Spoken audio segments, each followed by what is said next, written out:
கண்ணுக்கு தெரியாத நுண்ணுயிரிட்டு திணறிடுச்சு. இவ்வளவு பெரிய நாடு உலகம் திணறிடுச்சு. ஒண்ணுமே பண்ண முடியல ஒன்னால. ஆனாலும் நீ இருந்த வீட்டுக்குள்ளே இருந்த, எங்கேயும் போல. அன்னைக்கு நகை கடை இருந்துச்சு, போய் காசு இருந்துச்சு, நகையை வாங்கி வந்து வச்சுக்கிறோம், குறைஞ்ச விலைக்கு வாங்கி வச்சுக்கிறோம். தேடலை நீ. கார் விலை உயர்ந்த ஷோரூமில் போய் நல்ல கார் புது நியூ மாடல் வாங்கி தேடலை நீ. செல்போன் வாங்கி வந்து வச்சுக்கிறோம், தேடல. ஜவுளிக்குள்ளே பட்டு புடவை வாங்கி அடுக்குவோம், தேடல. மச்சான் எங்க மளிகை கடை திறந்திருக்குன்னு தான் தேண்டேன். என்ன கற்றுக்கொண்டாய்? இதில் எதுவும் இல்லாமல் வாழ முடியும். நீரும் சோறும் இல்லாமல் வாழ முடியாது. ஆராய்ந்து பார். எந்த நாட்டிலும் கார் இல்லை எங்களுக்கு, செல்போன் இல்லை எங்களுக்கு, ஏசி இல்லை, ஃப்ரிட்ஜ் இல்லை என்றெல்லாம் புரட்சி வந்ததில்லை. என் உடன் பிறந்தவனே, நீரும் சோறும் இல்லாத நாட்டில் புரட்சி வராமல் இருந்ததில்லை. உனக்கு ஒரு டீசர், ஒரு ட்ரெய்லர் இலங்கையில் நடந்தது. ஒரு ஆப்பிள் 1000 ரூபாய் நான் தெருவுக்கு வந்துட்டான். ராஜபக்சே வீட்டை போய் முற்றுகையிட்டார்கள், தப்பிச்சு ஓடிட்டாங்க அண்ணனும் தம்பியும். அந்த நிலைமை இந்த நாட்டு தலைவர்களுக்கு வரல. நான் பிரபாகரன் மகன் இவர்கள் அங்கதான் அதைவிட மோசமான நிலைக்கு கொண்டு போய் நம்மளை தள்ளுவார்கள். இந்தியாவின் பொருளாதார வீழ்ச்சிக்கு காரணம் பணம் செல்லாது என்றதும் சரக்கு மற்றும் சேவை வரியும் தான் என்று உலக வங்கி சொல்கிறது. அந்த வங்கி சொன்னதற்கு இந்த சங்கிகள் பதில் என்ன? ஒண்ணும் கிடையாது. நின்று பேசுறல, டேய் நம்ம வந்தாடா, நம்ம நீரை இப்படி சேமிச்சுக்கலாம், நம்ம வேளாண்மை இப்படி வளர்த்துக்கலாம், அப்படி மோடியை பேச சொல்லு, டாட்டா தான். ஆளு இருக்கு இல்ல, எவனும் பாக்குறான் பாக்கல.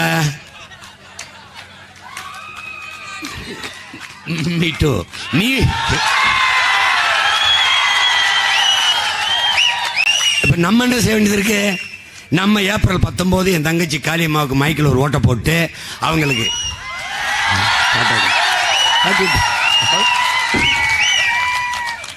வேற என்ன செய்ய, வேற என்ன?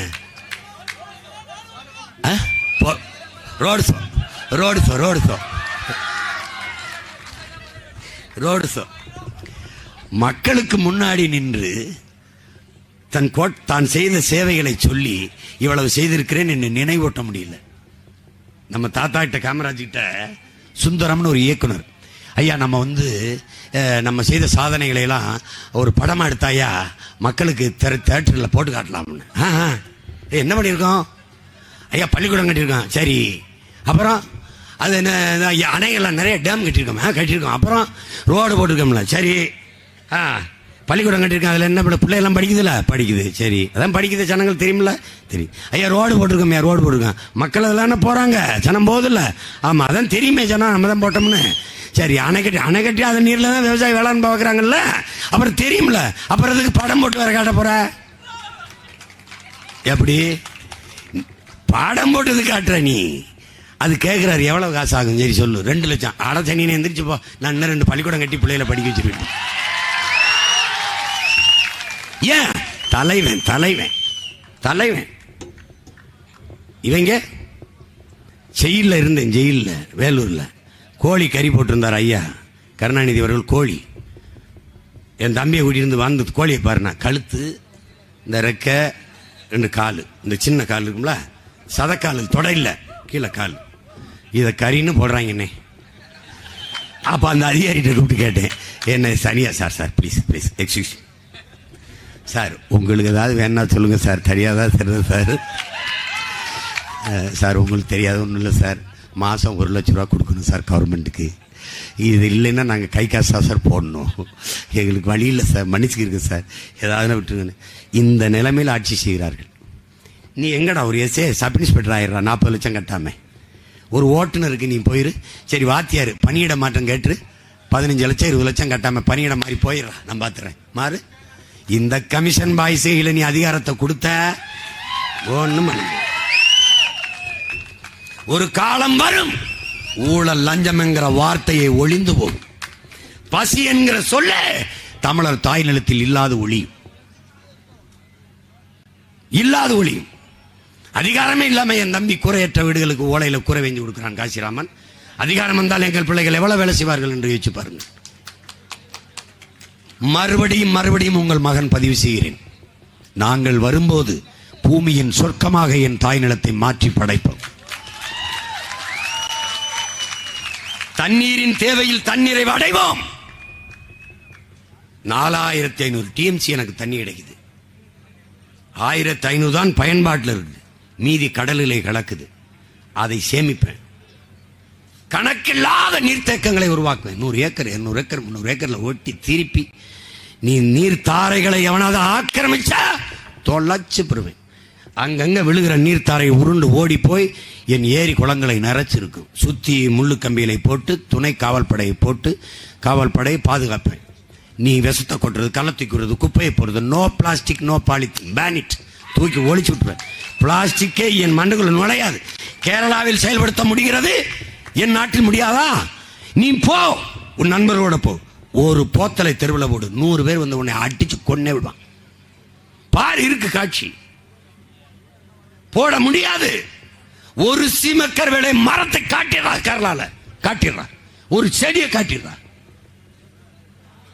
அவர்களால் முடியும், உன்னால் முடியாதா? ஒரு காலியான வெற்றிடம் ஒன்று காட்டு. இல்ல, வெற்றிடமா இருந்தால் மேய்ச்சல் நிலமாக இருக்கும், இல்லை என்றால் அடர்த்தியான காடுகள்.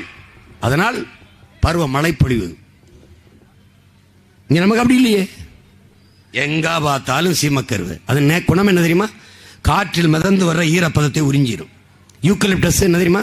காற்றில் மிதந்து வர்ற தைல மரம் உறிஞ்சிடும். ஏன்? அதற்கு வேர்க்காது. வேர்க்காத மரங்கள் பூமிக்கு மேகத்தை அறுவடை செய்து மழையாக கொண்டு வராது. அப்ப என்ன செய்யணும்? அந்த மரங்களை அப்புறப்படுத்தணும், மாற்று மரங்களை நடணும். எப்படி? மக்கள் இயக்கமாக மாற்றணும். எப்படி மாத்துவாய்? மாணவனா 100 மரக்கன் 10 மரக்கன்று நட்டானா பிராக்டிக்கல் மார்க் போடு, 10 மார்க் போடு, என் பிள்ளைக்கு போடு. மரக்கண்டு வெட்டு நடப்பதை மரபாக்குவேன். ஒவ்வொரு பிறந்த நாளைக்கும் மரம். என் பிள்ளைகளுக்கு சொல்லுவேன், உன் முன்னவன் பேரை வை, உன் தாத்தா பேரை வை, உன் பாட்டி பேரை வை, உன் சித்தப்பா பெரியப்பா பேரை வை, உனக்கு பிடித்த நண்பர்கள் பேரை வைத்து வாழ. மரத்தோடு பேசு. நான் பேசுனேன், சிரிச்சான் எங்க அப்பா நம்மாழ்வார். மரம் செடி கொடிகள் ஒன்றை ஒன்று வேருக்கு வேர் பின்னி பேசிக்கொள்வது. நம்ம பேசுறது அது கேட்கும். நீ மாடு அண்ணன் ராமராஜன் வந்து பாட்டு பாடி கறந்தாருன்னு, ஐயோ என்னைய மாட்டுக்கு பாட்டு பாடி. அட பைத்தியக்காரா, அறிவியல்ரா, அது சயின்ஸ்ரா. சயின்ஸ் எடை எடை தொட்டாச்சு நீங்க செடி என்னடா என்ன நினைச்சுக்கிட்டு நீ ஓர் உயிர் உயிர் அப்படி தொடு சுருங்குத. உணர்ச்சி இருக்குடா, அதுக்கு உயிர் இருக்கு, உணர்ச்சி இருக்கு. வாடிய பயிரை கண்ட போதெல்லாம் வாடினேன் என்று உயிர் வாடின்னு இருக்கான் வள்ளலார் பெருந்தகை. அப்ப பயிருக்கு உயிர் இருக்குன்னு சொல்றான் பாரு. எல்லாவற்றுக்கும் உயிர் இருக்கு ராஜா, உணர்ச்சி இருக்கு. மாடு நீ பாட்டு பாடி கறந்தது கேவலமா பேசுறீல, மாட்டுக்கிட்ட பட்டாசு போடுறா பாப்போம், வெறிச்சாத்து ஓடுதா? அது இருந்த சத்தத்திற்கு வெறிக்கிற மாடு அமைதியான இசைக்கு ரசிக்கும்டா. அதுக்கு தெரியும், ரசிக்காதா? நீ மாட்ட அப்படின்னு பத்துறதுக்கு வா வா வா வா அப்படின்னு சொல்றதுக்கு அது தெரியுது. அதுக்கு உனக்கு தான் தெரியல, அதுக்கு தெரியுதுன்னு. கொடுமை கொடுமை. அப்ப மரத்தோட பேசுறாங்கிறாரு. எங்க அப்பா ஒரு வீட்டுக்கு போயிருக்காங்க. வீட்டில் ரொம்ப இதாக இருக்குது. என்ன பலாமரம் வச்சு ஒன்றும் இல்லை ஆழ்வாரு, பழுக்கவே மாட்டேங்கிறான், ஒன்றுமே இல்லை அப்படின்னு. அவங்க வந்து குழந்தை இல்லை அவங்களுக்கு, இந்த மரம் தான். போய் கட்டி பிடிச்ச எங்கள் அப்பா, டேய் பாவம்டா, உன்னை எவ்வளோ ஆசையாக வளர்த்துருக்காங்க, அவங்களுக்கு பூத்து காய்ச்சிடுறா, டேய் ஏன்டா அப்படி பண்ணுற அப்படின்னு 10 நிமிஷம் பேசினாரா. புத்தகத்தில் எழுதியிருக்கு பாருக்கு. பேசிட்டு வந்துட்டார். ரொம்ப நாள் கழிச்சு அந்த பக்கம் போயிருக்காரு. போனோடனே வாழ்வார் சாப்பிடலாம். சாப்பிட்டு இருந்தோன்னே என்ன எப்படி இருக்கான்? நல்லா பழுக்கிறான் அப்படின்னு. அப்படியே அப்போ நீ சாப்பிட்டீங்களா பழா? அது அவன் கொடுத்தது தான் அப்படின்ட்டு.